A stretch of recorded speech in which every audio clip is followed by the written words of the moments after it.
I appreciate you coming on. And I like your question too. You're like, how is this connected to unschooling? And this is exactly the sort of thing I like to do because I think everything is connected to unschooling. I literally believe that. So, so this is really good. So we'll get to sort of, I think, connect some neurons for people that may not have ever, connected. So I appreciate you being willing to do that. And definitely connecting dots and neurons and everything's interconnected. That's my wheelhouse. So yes, this is why it's you on. So we're going to work through this audio delay. I wanted to have video too, so y'all can see Scott's face as we talk about these things. So just work with us. And there's also an audio only version, and I'll make sure that I send you the link to that too. I first introduced Scott Speed, aka Dr. Scott, back on episode 25 in March of this year, 2017. He and a business partner had, a few months prior to talking to us, taken Arrow's school starter course. I also talk about Arrow in episode 49, so check that out if you're like, what the hell is an Arrow? So yeah, we first met Scott back on episode 25 in March.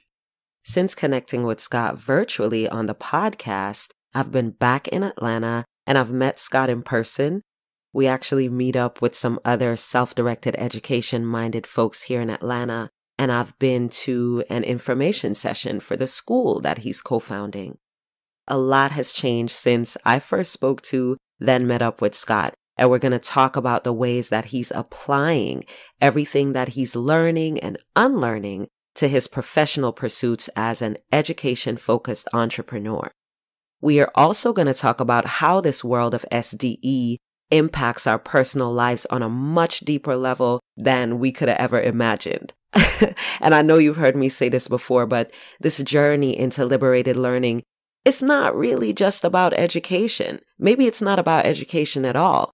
It's about this term I like to use called livity. It comes from the Rastafarian culture and language. They use that term livity. So it's about a conscious way of approaching your day, your choices, your body, your relationships, your life. And of course, your approach to learning can't not be affected by that. So this conversation is going to dive into the inner workings of starting a school, but we're also going to talk about shedding old skin, facing new truths, or just realizing old truths that were just covered up in schoolishness, right? So it's about all of that and walking that liberation walk, even when the people around us ain't feeling it. All right. So if you're ready for all of that, let's start with a recap from the last time I spoke to Scott so that you have a good idea of what he's looking to do and how he arrived at those decisions. As you stated in the opening, I consider myself an edupreneur because I am an entrepreneur and educator.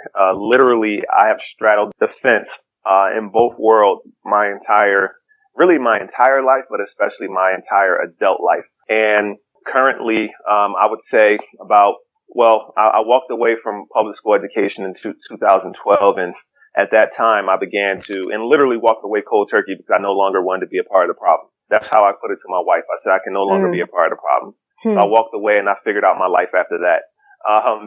And what ensued was that I began to, right in that moment, literally in 2012, I woke up in the middle of the night and I started putting on paper my vision for education, my vision for how I would like to disrupt education. And it was something I had been playing around with in my mind and sharing ideas with people over, the course of a few years while I was teaching in school and then going through my doctorate degree. I started getting exposed to alternatives to traditional education.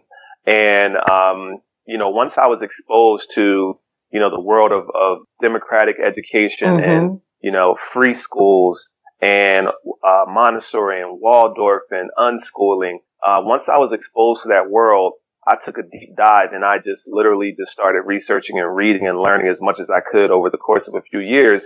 And my vision that I initially wrote down, it began to change slowly but surely. So I asked Scott, I actually reached out to Scott recently because Jay-Z's 444, that 444 album came out.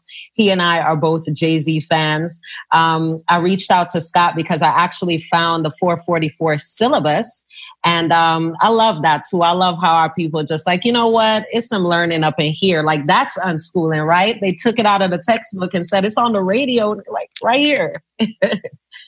Yeah. So I saw that and I was like, of course, I saw unschooling all up and through that. And I reached out to Scott because I'm like, you know, what do you think of this? It was very much focused on self-inquiry, self-acceptance, self-reflection, all of these aspects that I think are very much embedded in our deschooling journey. Just like Scott mentioned, you heard at the top where Scott was saying that, you know, he started out in one space and then ultimately had to leave because he didn't want to continue to be part of the problem.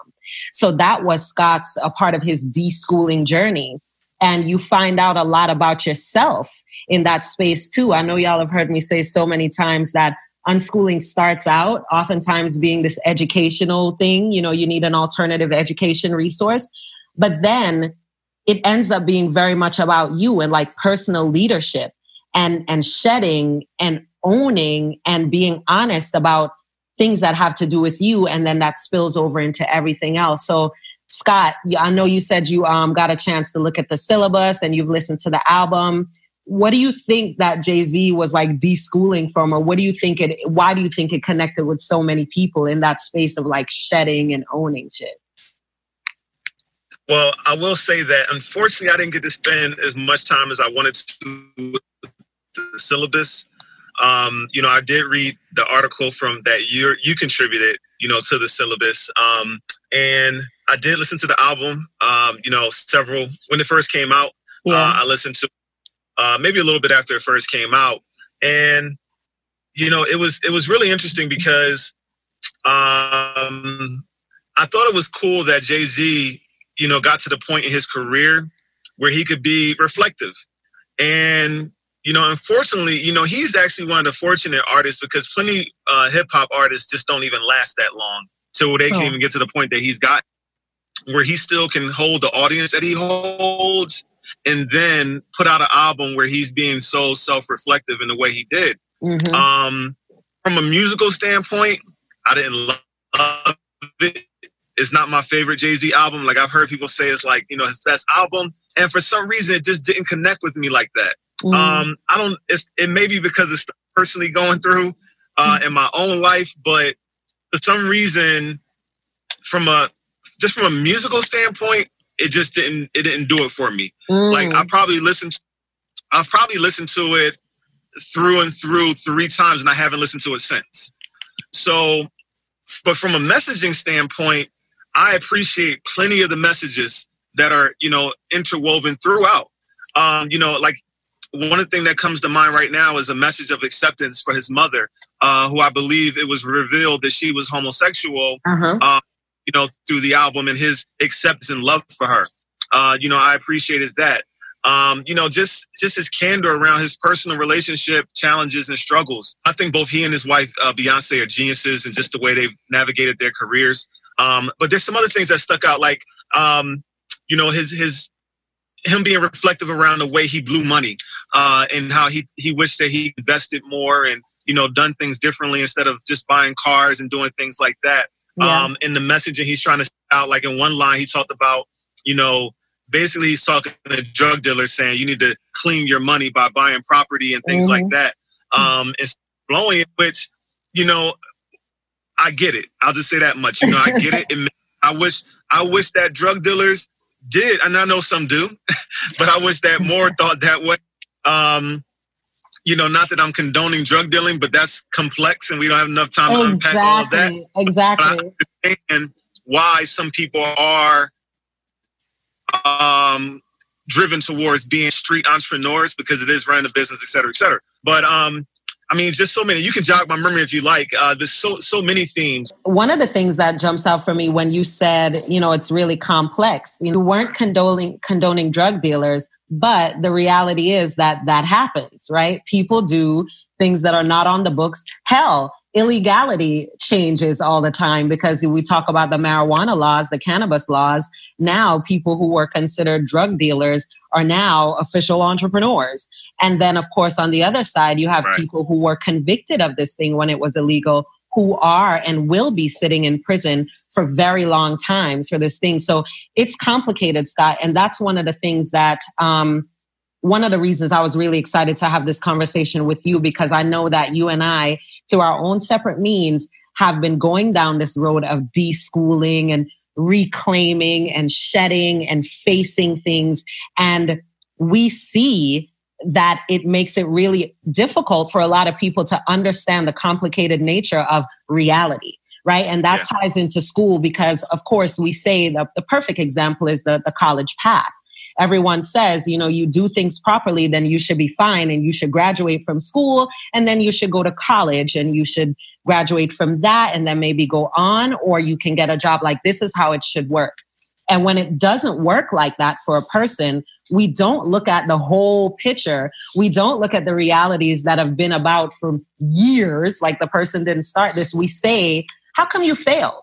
There's a system, and how come you failed?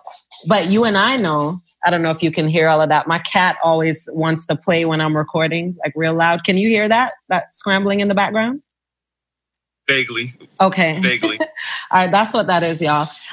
So that's one of the things that I wanted to touch on, Scott, because I know you and I have recognized that, right? That people are so adamant about defending what they think is normal, even when they themselves recognize that it isn't the norm, so to speak. Like, we've normalized it, right? And one of the things that comes up for me to mind is relationships. And you and I have kind of had some cursory conversations about this. We have confines that this is what a home looks like.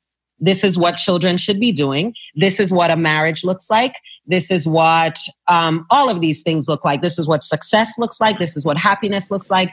And you know this as an entrepreneur, as a person in relationships, that most of those things are just ideas, not the realities that we face, right? So can you guide us a little bit through how you've been seeing sort of like that gap, that dissonance between the idea of what's been normalized and realities that are settling in, that this journey of starting this school has helped you to face? You know, I have there's a couple of themes that roll around in my head around these things, and they come out like this. There's levels to being woke, you know, and I see a lot of people, you know, in this day and age of being woke, I believe that a lot of people that think they're woke are actually sleepwalking. And that's just a theme that has come to my head. And I don't say that to be like casting shame on folks, but I feel like, again, there's levels. And I feel like a lot of people are just scratching the surface, but it's like where I'm at and the things I see and I'm aware of, I'm like, there's levels. Y'all got to go deeper.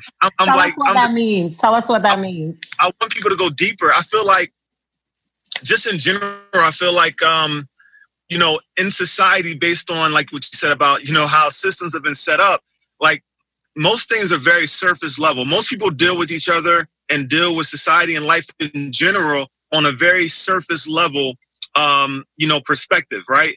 And in reality. And it's like we've been, because of schooling, and like schooling is the foundation of this, right? And it kind of gets us all prepared to play this game in adulthood, because we got good at playing it through our schooling indoctrination. Yes. But it's like everyone just needs to do whatever it takes to kind of meet the expectation. But the expectation is extremely narrow. It's extremely, you know, surface level. It doesn't have depth. It doesn't have substance. It doesn't have nuance. It doesn't unpack context and nuance the way that life truly is. It boggles my mind that people can't see deeper.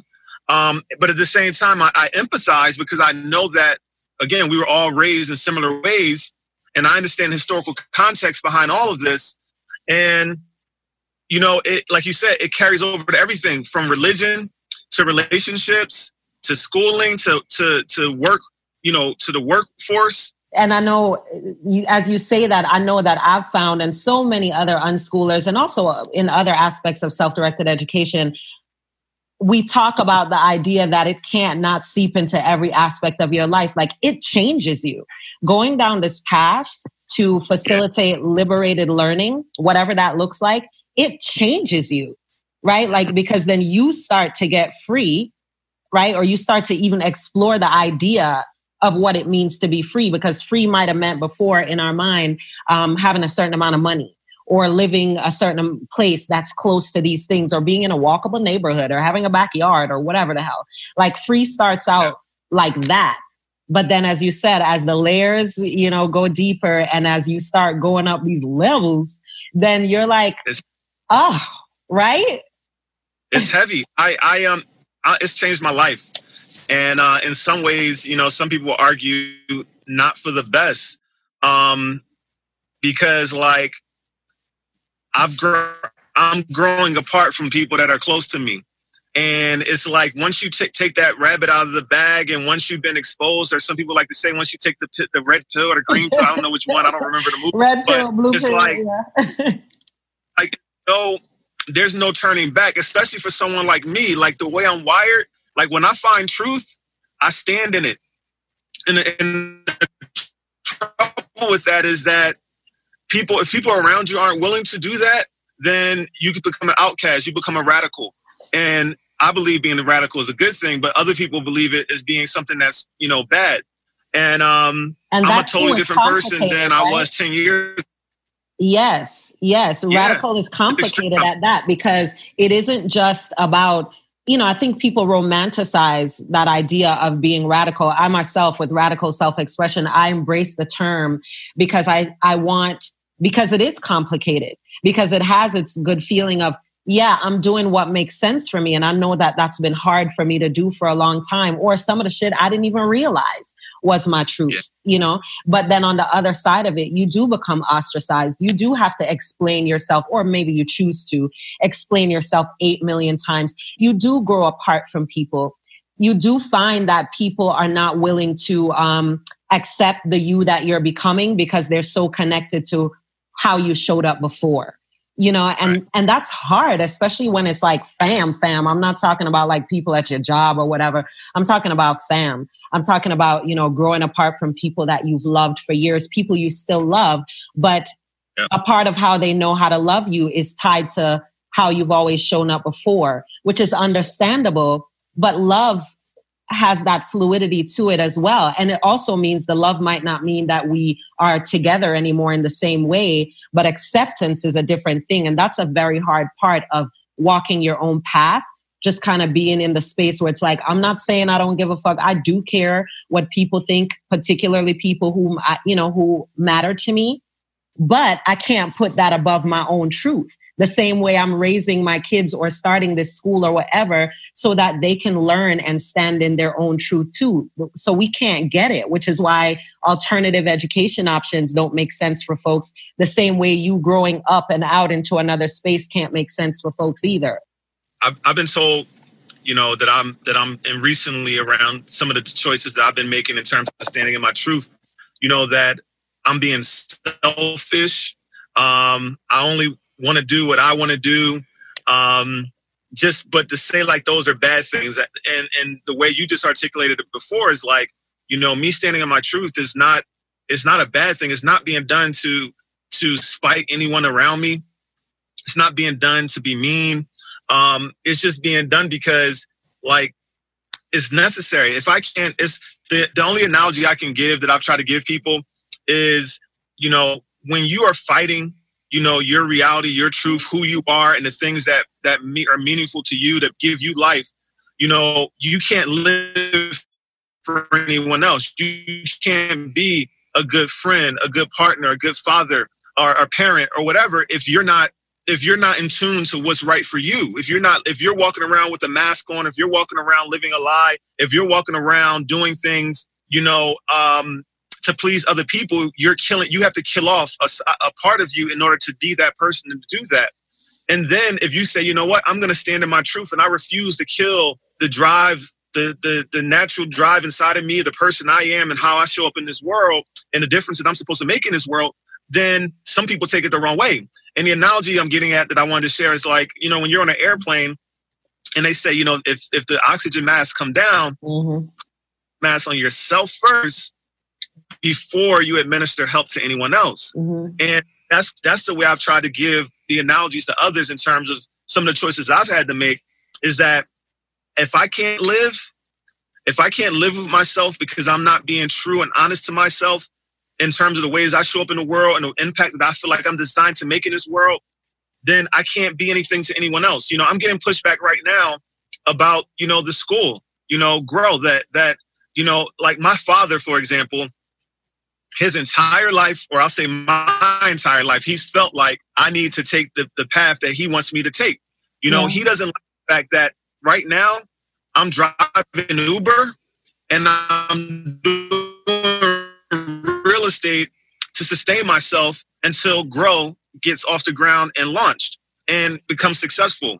And his thing is, literally as of recently, is that you have a master's and a doctorate degree and you're doing part-time work to pass off his full-time work. And he just doesn't get it. He doesn't get my drive. He doesn't get the reasons I'm willing to sacrifice. He wants me to be a college professor. I've always pushed back. I've always, wanted, I have a vision for my life. And I don't think that I should be made to feel ashamed for that. And now, because, it is a struggle trying to get things off the ground, and, there's challenges, there's setbacks. So these are just, some of the things that I'm like currently dealing with that, just kind of some of the things you were saying. Yes. So can we talk a little bit, Scott, about some of those challenges with Grow? Of course, growth has its challenges, and that's a part of what makes it so sweet when it is grown or getting grown. But I would love to just sort of get the real, because people tend to talk about the successes, we know this, and not so much about the trenches, and not to beat the drum of the trenches. But I know that a lot of us listening are interested in starting our own schools. And, we may just hear the glamour stories. So Scott, I know the last time we spoke on the podcast, you were still trying to find a space. And then from us meeting up in person, I know that you had found a space, and then some shifting happened, and now you're looking for another space. So kind of tell us a little bit of the reality, some of the layers that have been happening with Grow since March when we last spoke.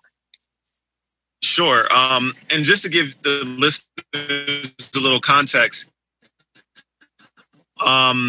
because like you said, there's challenges, and one of the things I hope to live my life as an example so people can learn. Like, I feel like I'm always teaching. If my life can be, some way help others, I like that. So, the biggest challenge for me with Grow is that I've always known that I was going to do this, and I've been planning for it. But just the timing of me doing things has kind of just been off. Just to be candid, it's been off, and ever since, so. When I started working on Grow, I was also working on a mobile app project. So the two, since I left teaching in 2012, was real estate. And then eventually Uber came on board about 2.5 years ago. I started driving Uber as well. And so I've been doing real estate and Uber as a way to kind of anchor myself while I was pursuing dreams, these big visions, right? And so the mobile app thing was first. So I was really putting a lot of time and energy into the mobile app a few years ago, and really going hard and putting off some other things, including the school, including Grow, because I had to in my mind, the app had to come first. So the app went through its own sets of challenges and roller coaster of things. And it was like, you know what? I can't keep putting Grow off. I got to go. We got to push the start button, because simultaneously I had a team of co-founders with the mobile app that I would meet with, and we would build and we would work. But then I had my Grow team over here, and we would do the same. We would build, we would work. Like, I'm literally working on with two separate organizations, and I'm trying to keep pushing both of them in addition to husband, a father, and having two anchor sources of income. So with all that being said, it got to the point where I said, you know what? I'm going to put more of the responsibility for the app on my partners, because I got to get Grow going. It just so happened we didn't start the process until, late spring in terms of looking for a location. It got into this summer, and we didn't settle on a location until June 24th, which was only about a month and a few days out of school year starting. So we were already kind of behind in terms of a recruiting cycle. But it was like, I was of the mindset that I just want to start. I just want to start the process. I just want to start, and we'll be on as soon as possible basis in terms of starting. So we initially got about 10 students committed. We found a location, and long story short, we didn't have enough students to sustain. So we were still trying to recruit more students. And in the process of trying to recruit more students, some other families grew tired of waiting, and they went in other directions. And in addition to that, there were some relationship things that kind of fell through with the other location. So we had to cut ties with that location. So literally, so we're just kind of picking up the pieces. And as of like 2 weeks ago, we built, we had kept in touch with someone else who had a small school. And she was like, maybe we can partner up and we can share the space. And so now we're literally in the process now of seeing if we can make that work. We are down to having, this is crazy because literally in real time, this is happening. So as of yesterday, we were down to having, when you and I communicated about this show, I'll say that much about starting a couple days ago, we were down to having two paying students that were going to come to the school. But I was like, you know what, we can make it work because both my partner and I, we got this commitment. My business partner, Atiba, and I, we have this commitment. And we're willing to start with no money and just hustle and grind and really build this thing up. And the space that we found that we're going to be sharing a rent is really reasonable because we're sharing it with someone. So it's like, we kind of bootstrap this thing. And once we get a location, we feel like we'll get more people to commit to us once we start and we have a location and kind of put their eyes on and see us operating. Right. And then yesterday I received the email from one of the parents, and she said her husband just got laid off and they can't come now. So like that just happened yesterday, and it was like, oh no.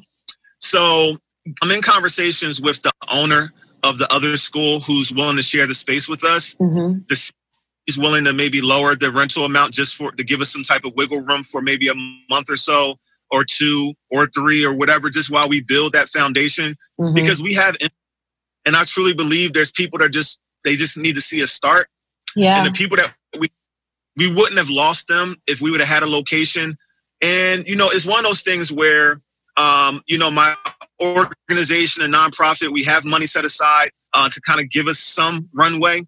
I've been able to raise some money. I'm going to continue to raise money. And ultimately, it'll be risky to start now with literally potentially like one student paid and like my Atiba's daughter and potentially my kids as well. And that's a whole nother story that I won't get into. But it's with all that being said, with all the challenges facing us, like in my heart right now, and this could change tomorrow, but in my heart right now, I just feel like it's now or never.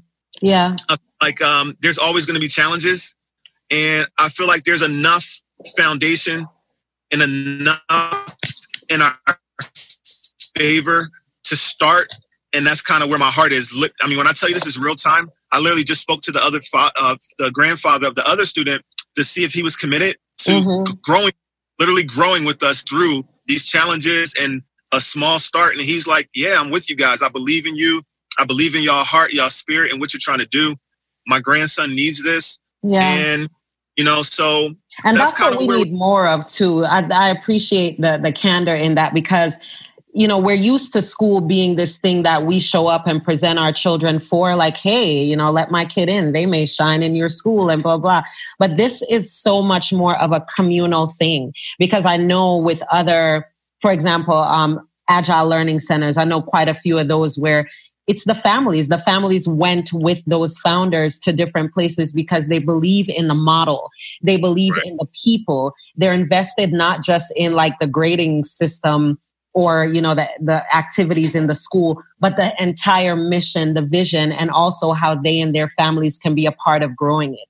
And that's one of the things that I really want to convey when we're talking about this. For those of you who are considering these models, get to know the founders. Like, don't just look at what you think the school may or may not do for your child. Of course, that's going to be paramount. But as you get to know the founders, they also educate you. You also get to learn more about why they're doing what they're doing. And then also your child can grow through those experiences. Scott, that Marley and Sage, our daughters, are at an agile learning center now. I like to call them unschooling schools. And they were in a temporary space, Anthony and Julia, for the longest. And we visited last year with no intention of enrolling there. And then it turns out months later that the girls want to do this schooly thing for a year. But we felt a sense of like investment in them and their processes. I'd spoken to Anthony in detail. I'd spoken to Julia in detail. Now, that particular one, Heartwood, has moved to another location. And the students, the learners, were a part of that process. They did interior design work. They knew who was going to do the flooring. They knew about city permitting processes. They helped pick paint colors, organize labels. These are all life skills that in this way, when you commit to a learning center space, you get the benefits of your child or children being involved in real world processes that they'll be able to use that you can't get in a school. So you're in the Fayetteville area, right? Is it Fayetteville? Yeah. So I want y'all to consider that, whether it's you or you might have fam in and around that part of Atlanta. Consider just reaching out to Anthony. We just talked about him, reaching out to Scott, maybe wanting to schedule a chat with him and Atiba to really get to know the details of what's happening so you can feel that sense of investment in the vision and be part of it.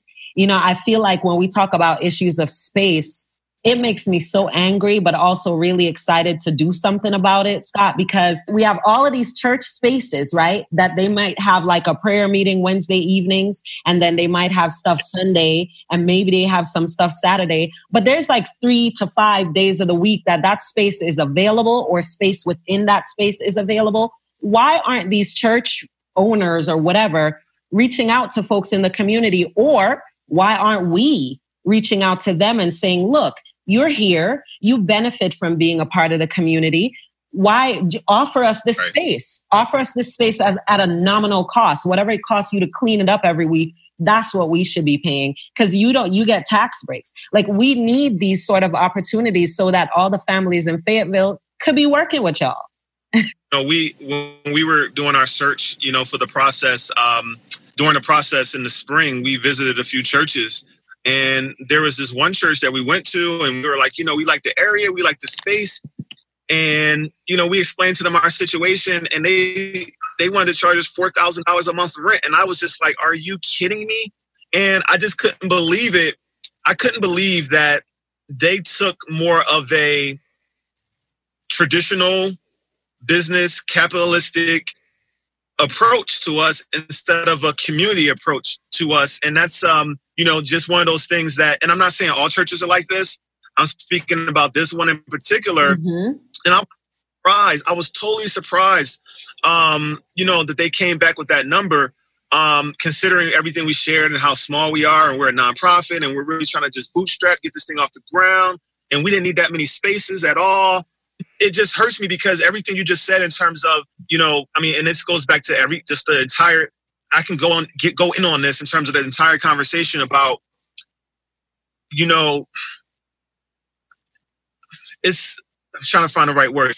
Basically, the honest words are the right words, Scott. Okay. You see me trying to measure my words. You feel me trying to measure Say what you're my saying, response. Scott. Say what you're saying. Scott. I feel like, again, my mind is, in my awakening over the last few years, I've come to really despise our economic model. And I've come to really despise, capitalism in this, because it literally breeds these type of behaviors of greed and self and, protection of, like, even with some of the churches you're mentioning, is like, it's our space. Like, or my space, not our space. Not the community. Yes. Same with schools. Mm-hmm. And not our space. And the thing is, capitalism rewards those behaviors. Mm-hmm. Capitalism rewards individualism. Capitalism rewards greed. Mm-hmm. And it actually, here's the thing on the flip side. Capitalism also punishes in a lot of instances when you do say our. When you do want to, open up your door collective, you get punished for doing that, because now you're losing money. Mm-hmm. You're losing revenue. And the system as it's currently constructed doesn't reward, it doesn't pay off. It doesn't reward you for doing those things. Mm-mm. So these are the things that frustrate. To do things on a community scale. It ends up being harder, right? Not just logistically, Scott, but also mentally, because we are schooled to compete and to advance at all costs and to leave community behind, because community is like, yeah, that's my foundation rep, blah, blah, blah, blah. But I'm on the other side of that. So I'm a rep Brooklyn. I'm a rep this, I'm a da-da-da. But I'm going to make sure that I'm living on the side where most of the people that I grew up with could not afford to live. Not from a space of like, okay, I'm on the come up, so I'm going to see what I could do for me and mine. But no, I'm on the come up, so I'm just going to floss and shine or whatever. And we bash individuals for doing this, but organizations do that all the time. All the time. The same people who got them started all the time can no longer afford them. Yes.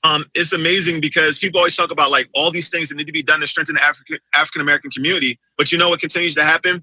You have this, the situation where a majority of people, when they do, the majority of people who are the talented ones or the ones who are quote unquote successful, it's like the next logical step when I reach a level of success is to move out of my neighborhood, to move away from where I came from. And you know what produces that? Again, schooling produces that mindset, because once again, all throughout your schooling, the ones who are the quote unquote successful students, they stand in front of the entire, building and get all these rewards and all these atta girl and atta boys and pats in the back and these rewards, and everyone else is kind of sitting down and they're, we're conditioned to feel like we are better than.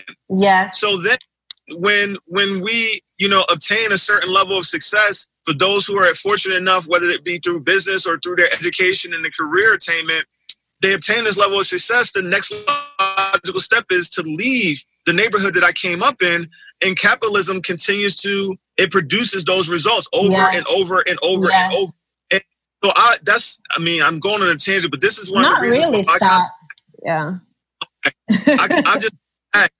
I push back against like so many of the themes that I hear people talking about, in terms of just the various things that need to happen for solutions and things like that, because the reality is you can't use the tool of oppression for the solution.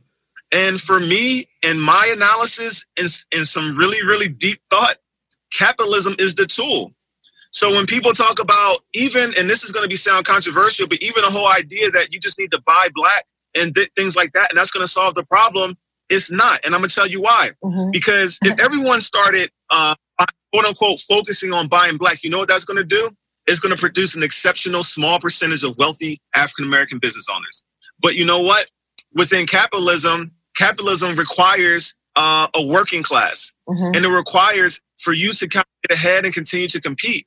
As a company, you have to keep wages low and expenses low and profits higher. Mm-hmm. So therefore, it requires a lower class of people. It requires people that can't get to where you are.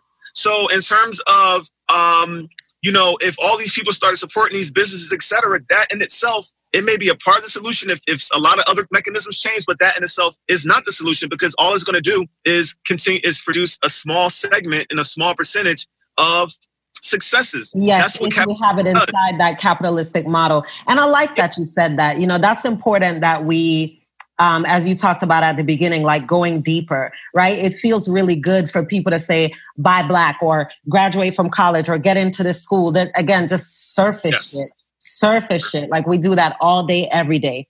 But it's important that we have these conversations, because what you're saying is real. If it's not about consuming, it isn't blind consumption, whether it's buying from white people or buying hair from Koreans or whatever those things are. Of course, we need to have our own businesses as Black people or as people of color or African Americans or whatever terminology resonates with you. We definitely need to have our own. However, the same way that it isn't the solution or an effective solution, I should say, because there's a bunch of solutions, but whether they're effective or not is a different thing. An effective solution is not, in my opinion, forcing your child to go through this school matriculation and then have the shiny paper at the end. That's easier and checklisty to do, the same way it's easy and checklisty to say, buy black.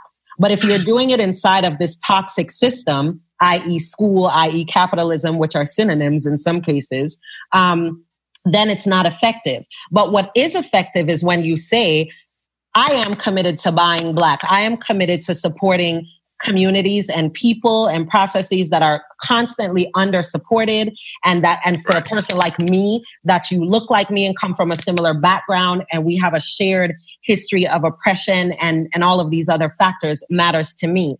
But what I think is even more effective is communal, not capitalistic.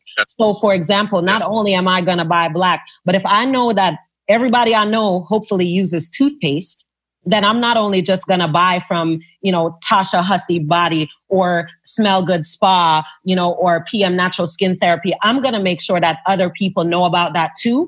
And I expect that those people know what services I offer and want to invest in me as well. So if we have a collective of folks who are nurturing each other's services, who are marketing for each other without, this capitalistic focus on how to do it, same way with learning. If we are focused on learning and each other and growth without trying to fit ourselves into a system, then you get this communal flow that means that income and, resources overall, including financial, will actually go throughout the community, as opposed to creating, as you said, which it will do, this small percentage of Black folks now with money through entrepreneurship and everybody else on the come up trying to get by. We got to think past that basic thing that looks good on a shirt and sounds good.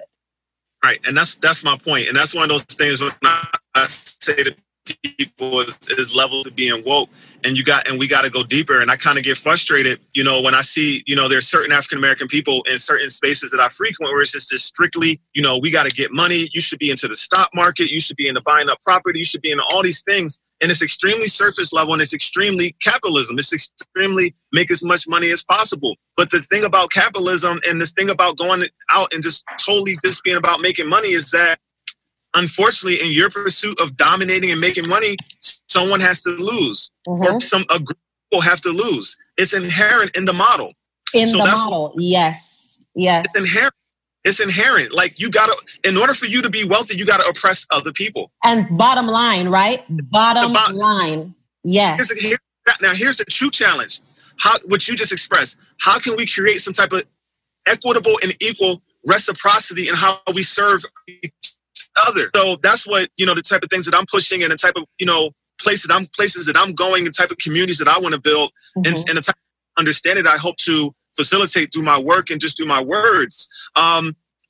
So the thing is, and that's why people need to get away from traditional schooling, in my opinion, because traditional schooling, like you said, it just perpetuates all of that bullshit. And, again, because go out and get the degree and get the good job and and you're just being a cog. Because you're still in the system. You're still in the system. And this is why reform doesn't make sense to me. Because how inside the system, how? I used to get so excited about folks who were saying they were trying to unschool from the inside out. I was like, it sounds good. But there again, you say with like the levels, just going further. And when I say levels, the same way I think when you say it, we're not saying that, stupid motherfucker, you don't get it. No, I'm saying keep going, because to me, inherently, as you continue, at some point, you're going to get to questions that are not answered by the typical things that are offered. That to me is when I get to a layer. Just as the Buy Black conversation that you just had, the same way too as we look at schooling and we say, well, of course we can, as a family, between myself and Chris, and we're very fortunate that our parents are also very much involved and believe that we are doing the best thing. They don't necessarily agree with the model, but they believe in us. We're very fortunate in that way. So we, of course, could have Marley and Sage go through the system and come out shiny. We could do that shit. There's a lot of people who can do that. But I want us to consider this. When you say things like you take your kid out of the school system, you are leaving all of these other kids behind, or I make sure that my kid isn't bused to another school because I'm about community. Really? How? Because when your kid comes out, your kid is that shiny anomaly. All the other 34 kids in the classroom who may not have two parents who are available in that way, or one parent who's available in that way, what happens to them? Whereas if they're in a learning center or a space like that, then there are things like my family benefits, for example, at Heartwood, from the tuition flexibility, because there are other people who are paying full price because we can't afford full price. But that all of those things are a factor, and we contribute in other ways. So we need to be looking at these sort of things instead of, to me, I'm like, if that shit could fit easily on a t-shirt, except for Scott's. So usually if it could fit comfortably on a t-shirt, question it. Go to college, get an education. Keep thinking, keep going with that idea. Let yourself hit the stumbling blocks, and you'll realize that those stumbling blocks will cause you to do exactly what Scott and I do now, just like by nature. Disrupt the shit and say, nah. We're not trying to work inside of this box right here. We're saying there's a whole world. And with this idea of systems thinking, as Scott introduced to us before, and really being willing to face those uncomfortable truths and saying, what does freedom look like? What does community look like? How am I in this competitive schooly space? If I'm starting this business and other people around me, whether that's people of color for some of us, or saying people who are like-minded for some of us, or whatever, how can I include more people in this thing? And how can we share in this space so that I'm supporting them, they're supporting me, and I'm not of this capitalistic, make money just me mindset? How do we do that inside the system? It can't be inside the system. Nah. Because, the same way I gave the example of in capitalism, if you're owning a company, you have to oppress other people, and also in capitalism, how capitalism puts value on various people's efforts as if we don't all contribute to society in some valuable way. As if just because I may, climb poles or dig holes, that my contribution to society is not as good as someone who throws a football or, catches or shoots hoops, or even someone who, works on computers and is an engineer, et cetera. This form of putting value, and that starts in school because, again, the people who may be listening to this, or, just people in general who are just so focused on their kid being the shiny apple that's in that school. Well, guess what? All those other kids who are, this whole grading thing and people who are failures and all these scores and everything, they're internalizing inadequacy. Yeah. They're internalizing a failure mindset. They're internalizing that learning is a struggle. They're internalizing that learning and work isn't something to be loved and a joy. So therefore, it's all done by design, of course, because those are the people that we can then, if they internalize all those things as young people, then we can justify and keep them docile when we pay them crap when they're adult. And they're going to still be consumers. Even with the crap payment, they're going to keep consuming. We, I should say, because we've all been there, just going to consume so that we can be validated by the system that really has no connection to the reality. So there's the normalcy and then there's the reality, and we focus on the wrong thing. Yeah. And like you said, and then, again, we have this idea that the key is we got to make money, get wealthy to end all the oppression and all the problems that plague people of African descent who are descendants of enslaved Africans in America. And it's like, that's never or we got to quote unquote close the wealth gap. It's impossible. We should be thinking about sustainability. Exactly. How can we self-sustain? How can we build communities around self-sustainability? How can we use each other's skills and abilities to trade off? And again, like I said, equal, reciprocal relationships and of service to one another in these communities.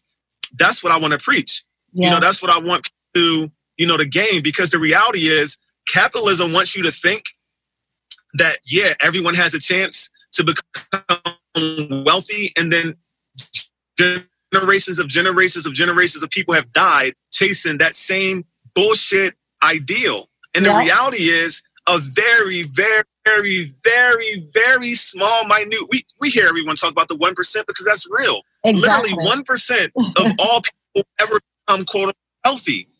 So it's just all madness. And then power consolidates. Even I like to give this example sometimes. Even when you have an exception, like let's say a Bob Johnson who built up BET, right? Mm-hmm. But guess what happened? He got bought out by a company owned by someone that was way wealthier, now owned by someone of European descent. Yeah. And a company, that's run European descent.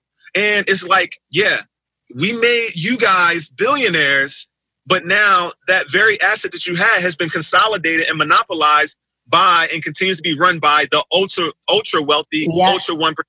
Yes. So even when, because of the way capitalism is, power consolidates. Yeah. Because if you start bubbling, someone wants to come and buy you out, and it looks good. It looks like, you know what? I got a chance to win. I got a chance to make money and set my family up safe.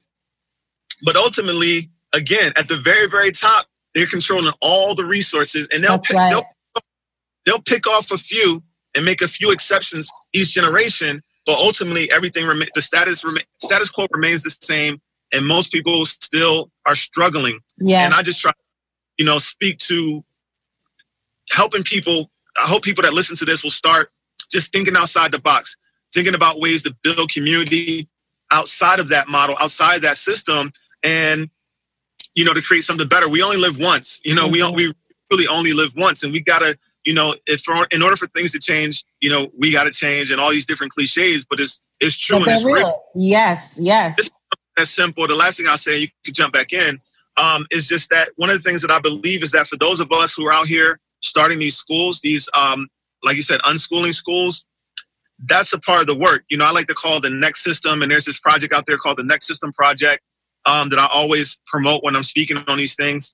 Because there's people thinking in these ways and putting forth proposals about, what the next systems will look like. And it's a variety of proposals. But anyone who is participating, even if it's just unschooling your own children at home, or your child is at an unschooling school, or, you're a school starter like myself, you are a part of the solution. You are participating in, you're doing your part for everything that we're speaking, because just by default, if we raise up an army of young people that are free, literally that are free, they're going to end up solving a lot of these problems. They're going to a lot of these systems and these disconnects that we've been indoctrinated. And for those of us who grew up indoctrinated, that are going through the deschooling process, if we raise up an army of children that are born free and live free, and as Akilah says, the fair to free child, and raising free people, if we raise free people, it's going to be natural for them to reject all the bullshit that we are currently struggling to get away from.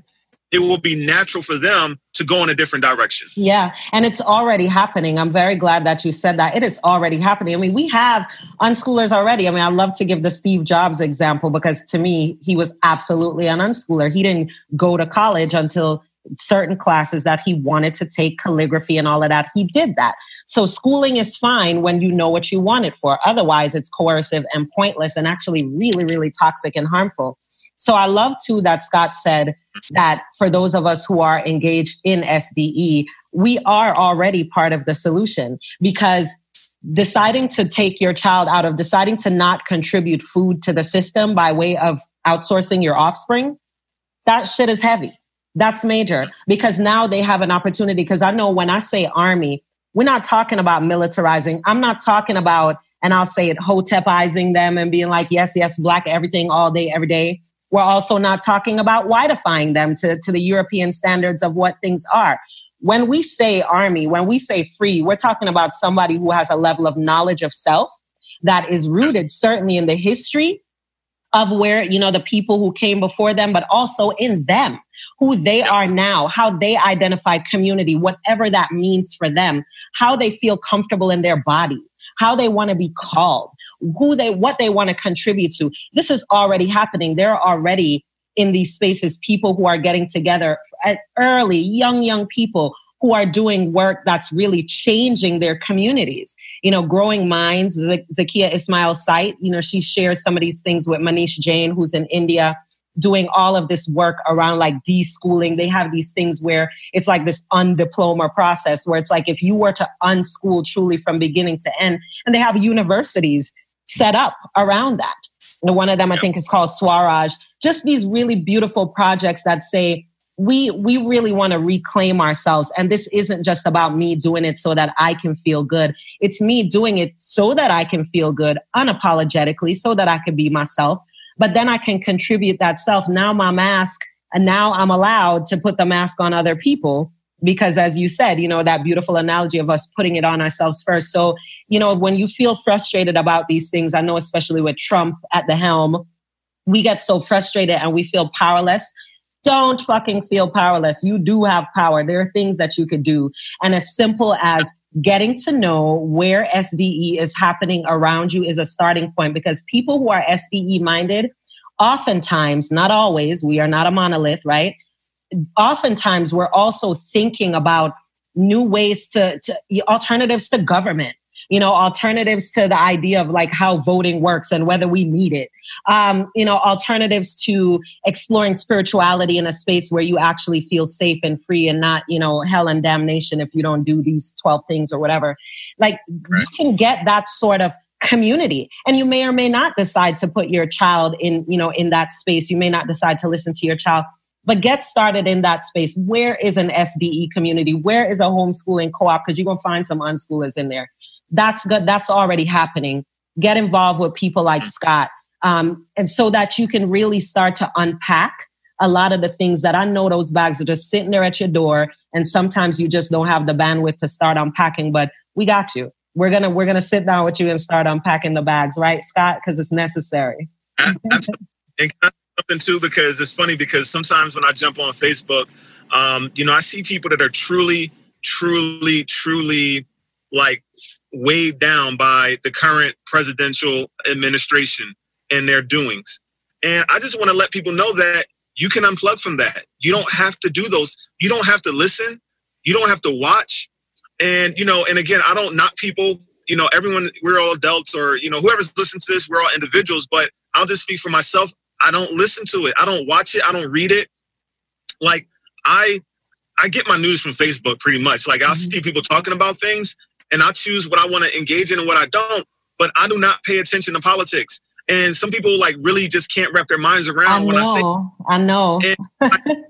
Like what, Dr. Speed, you don't pay attention to, I don't, and I don't vote either. Yeah. But I don't, and it's like, because I don't want to put my energy into things that are going to drain me, and especially things that are going to drain me that don't make sense to me. Right, and for me, it's not going to change anything. It doesn't change anything, because that's the excuse people give us all the time, Scott, when they say, well, I have to pay attention to what's going on for me. For example, as someone who wasn't born here, people say, well, of course you need to be paying attention. Like your people could be deported and all of these things.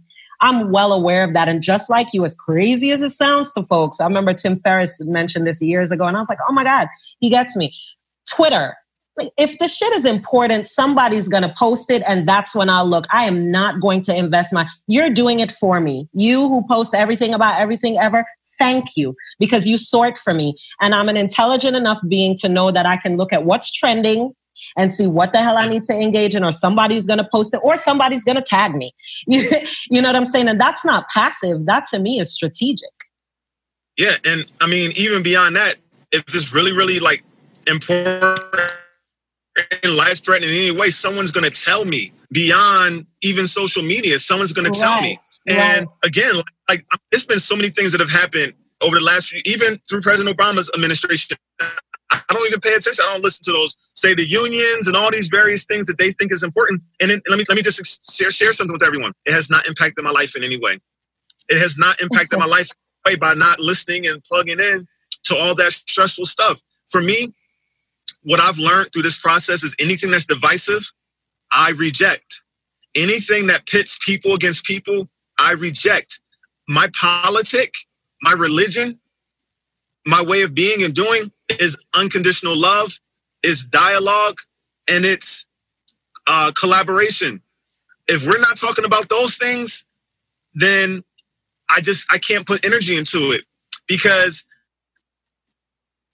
I'm all about how can we come together. And inherently, the things I just mentioned, capitalism, I don't know if I mentioned that before, but capitalism, religion, politics, etc., always focus on how we're different in the ways that we're different. And it pits this us versus them, this debate-based society that we live in. And I'm all about, again, unconditional love and dialogue. And for anyone who may listen to my podcast, I know the last time I was on the show, Akilah, I hope you can still hear me, because you kind of froze. But yes. The last time I was on, there's people who heard me here and they went over to my podcast, which is called Race Haven, the Race Haven podcast. And one of the things I do is I teach and I model and I articulate and speak about dialogue. And the thing that people have a hard time of wrapping their minds around sometimes, because we grew up and indoctrinated in debate. Debate says that one person has to win. Mm-hmm. Like my way of doing has to win. And also within the current paradigm and within capitalism, that's true. The winner gets the gold. The thing I love about dialogue is dialogue creates an environment where we can come together and create something that's never been created before. Like you and I we can bring all of our, different ways that we've grown up, all of our different values and beliefs, and we can establish a common ground. Mm-hmm. And from that common ground, we can unpack and share, go back and forth. And then at the end of all that, we can say, okay, now that we know each other and we still have this common ground established, what can we create new that is a win-win to create in a new environment where everyone is honored and wins? And that's what I'm creating win-wins. And what I like to say, I got this concept I'm working on called Collaboration Nation. So it's just, that's what I'm about. That's my politic. That's my religion. Yes. All right, y'all. I love that. And I think just even the conversations that Scott and I have is a testament to him living in that space, because we don't agree on all of the things. There are a lot of spaces where we have different perspectives, but somehow that doesn't get in the way. And then there are a lot of similarities, because I love the idea of unconditional love, but my love has conditions. I'm that way. And I'm okay with that. And I don't always need us to be together. For me, I'm looking at the things that oppress us, and I don't see togetherness as the solution in all spaces. Like, I get the differences are relevant to me, and I am proud of the differences the same way that I love the similarities. And for me, there it is again, this idea that we're not one thing. We could totally be both. When people talk about, like, especially when they talk about race, people coming together, I don't need black and white people to come together. I just need for us to be free. And I don't think that unless we learn how to live with however everybody else is, then we can't be free. I don't think so. But I do think that dialogue is at the core of all of it. And I do think that deschooling ourselves from these systems, capitalism, which bore all these other things, including the education system, if we don't figure out how to untether from that and to not standardize ourselves, to not think we need to be the same, we're just going to continue to perpetuate this problem. So we need to get together with people and learn to embrace the realities instead of focusing on keeping things nice and normal, because that shit ain't working. It never worked. It only works in ways that are continue to perpetuate oppression and all of these other things that we try to figure out how to solve them inside the system. And that's a part of the problem. Get in touch with me and, check out Race Haven Podcast on Facebook. You can find us on Facebook by searching for the Race Haven Podcast, and also check out Grow. If you are someone who wants to support what we're doing with Grow, you could visit, our email is igotogrow@gmail.com, and our website is igotogrow.com. We're currently raising funds. So if you believe in what we're trying to do and you hear this whole bootstrapping effort and you want to support this bootstrapping effort to help us with funding, you can visit that website and go to the donation, icon and, support us there. Thanks for listening to Farrah the Free Child podcast. Like the show? Then show your love or give your feedback at akilahsrichards.com.